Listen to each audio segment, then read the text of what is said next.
Hello students, स्वागत है आपका हमारे यूट्यूब चैनल कृषि ट्यूटोरियल्स में। तो स्टूडेंट्स, आज हम लोग स्टडी करने जा रहे हैं बीएससी एजी 6 सेमेस्टर का farm management production and resource economics subject के अंतर्गत topic meaning and definition of farm. उसके साथ साथ स्टूडेंट्स हम लोग आज पढ़ा जाएगा टाइप्स ऑफ फार्म, मतलब कि जो फार्म होते हैं उसका मतलब क्या होता है, उसका डेफिनेशन क्या है, उसके साथ साथ उसके कितने प्रकार होते हैं और प्रकार में क्या क्या है। तो स्टूडेंट्स उसके बारे में आज हम लोग डिस्कस किया जाएगा। तो स्टूडेंट्स सबसे first point, what is the meaning and definition of form. तो such a simple point, the farm क्या, a farm is a piece of land. ये एक लैंड भूमि की एक पीस है, जमीन है का भाग है। टिपिकली रूरल, ज्यादातर केस में रूरल केसेस में लिया जाता है।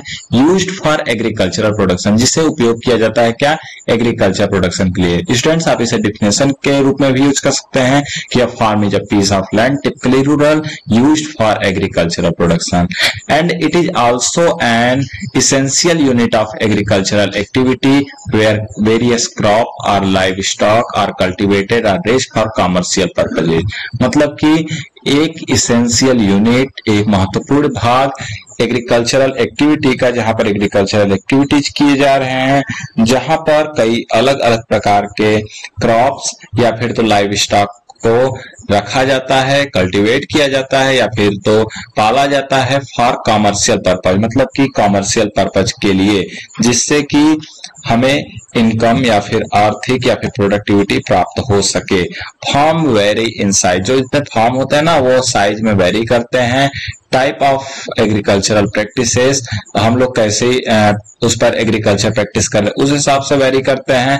उसके साथ साथ स्केल ऑफ प्रोडक्शन, मतलब हम लोग उस पर कितना प्रोडक्शन करते हैं, किस लेवल का प्रोडक्शन करते हैं, इस पॉइंट से भी फार्म के टाइप्स को निर्भर करते हैं। तो स्टूडेंट्स टाइप्स ऑफ फार्म में हम लोग स्टूडेंट्स देखेंगे कि क्या क्या टाइप ऑफ फार्म में है। तो simple, the first one is crop farm. क्या क्रॉप फार्म क्या है, तो क्रॉप फार्म में कि इस तरीके के फार्म में जो फोकस होता है, प्राइमरी फोकस होता है, वो प्राइमरली कल्टीवेटिंग क्रॉप्स। क्या इसमें क्रॉप को ग्रो किया जाता है, जिसमें से ग्रेन हो सकता है, वेजिटेबल हो सकता है, फ्रूट हो सकता है, ऑयल सीड हो सकता है।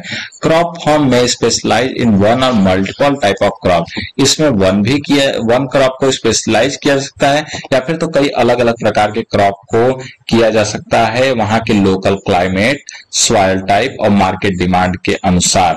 The next one stands live stock farm, मतलब कि लाइव स्टॉक फार्म क्या होता है, तो ऐसा फार्म जहां पर जो डेडिकेट होता है, लाइव स्टॉक फार्म होता है जो डेडिकेट होता है रेजिंग एनिमल, मतलब जानवरों को पालने के लिए, फॉर वेरियस पर्पज। इसमें पर्पज होते हैं जैसे कि उसके मीट के लिए या फिर तो मिल्क के लिए या फिर तो एग के लिए, अंडे के लिए या फिर ऊन के लिए या फिर कुछ और अदर बाई प्रोडक्ट्स के लिए हम लोग उसका प्रोडक्शन करते हैं, रेजिंग करते हैं।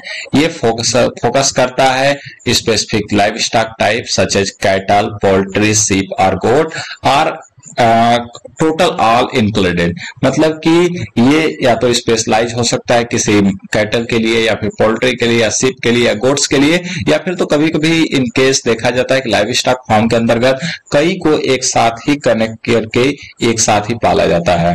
Next one students mixed farm, the main and important farm. इन मिक्स्ड फार्म में क्या होता है, क्रॉप कल्टीवेशन और लाइव स्टॉक को रियर किया जाता है, मतलब क्रॉप हम लोग कुछ भाग में क्रॉप कल्टीवेशन भी करेंगे और कुछ भाग में लाइव स्टॉक रियरिंग भी करेंगे। मतलब कि इसका जो मेन एम होगा वो डाइवर्सिफाइड प्रोडक्शन सिस्टम, मतलब हम लोग को जो प्रोडक्शन हो रहा है वो विविध प्रकार का हो, ज्यादा तरीके से प्रोडक्शन हो, जहां पर क्रॉप और लाइव स्टॉक एक दूसरे की मदद करके ज्यादा से ज्यादा प्रोडक्शन करेंगे। और ऑप्टिमाइज रिसोर्स यूटिलाइजेशन, जो हमारे पास रिसोर्स हो रहे हैं उसका ऑप्टिमाइज करेंगे और रिस्क मैनेजमेंट को बेयर करेंगे, मतलब कि एक अगर रिस्क में हो जाएगा तो दूसरा उसमें उसको बैलेंस कर लेगा। तो ये था student mixed farming. The next one students specialized farming. Specialized farming क्या होता है, तो specialized farms concentrates on producing a single type of crop or livestock aiming for efficiency and expertise in the chosen agricultural activity। मतलब specialised farm जो होता है ये mainly concentrate करता है ओनली वन सिंगल टाइप, मतलब एक प्रकार के लिए, चाहे वो क्रॉप हो सकता है या तो लाइव स्टॉक हो सकता है, जिसका मेन एम जो होता है वो इफिशिएंटली होता है और एक्सपर्टाइज मतलब किसी चीज में अगर आप एक्सपर्ट हैं तो उस एग्रीकल्चरल एक्टिविटीज को चूज करके आप अपना एक स्पेशलाइज फार्म करके प्रोडक्शन कर सकते हैं। तो स्टूडेंट्स ये था हम लोग का meaning, definition and type of farm. तो स्टूडेंट्स हम लोग मिलेंगे नेक्स्ट टॉपिक में नेक्स्ट लेक्चर के साथ। तब तक के लिए धन्यवाद।